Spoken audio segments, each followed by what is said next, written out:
Welcome to பஞ்சு சமையல். வாங்க இப்போ சப்பாத்தி எப்படி செய்கிறதுன்னு பார்க்கலாம்.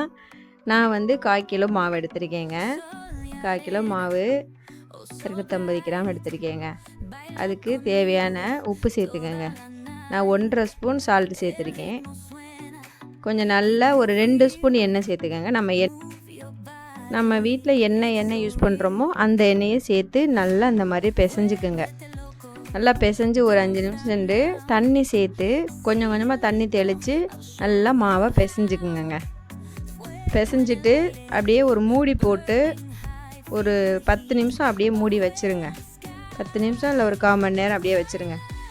திரும்ப நமக்கு அந்த மறுபடியும் அந்த மாவை எடுத்து நல்லா பிசைஞ்சுக்குங்க. நல்லா பிசைஞ்சிட்டு நல்லா பிசைஞ்சு வச்சுக்கோங்க. ஒவ்வொரு உருண்டையாக எடுத்து இப்போ நல்லா சப்பாத்தி இப்போ நம்மளுக்கு என்ன சைஸில் வேணுமோ அது மாதிரி தேய்ச்சிக்குங்க. தேய்ச்சிக்கிட்டு கல்லில் போட்டு எடுத்துக்க வேண்டியதாங்க.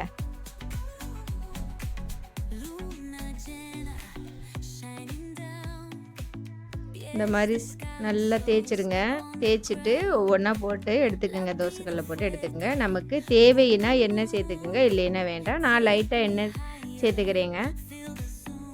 இது இந்த மாதிரி போட்டு நல்லா நம்ம லைட்டாக எண்ணெய் சேர்த்து போட்டு எடுத்தோம்னா நல்லா சாஃப்டாக இருக்கும்.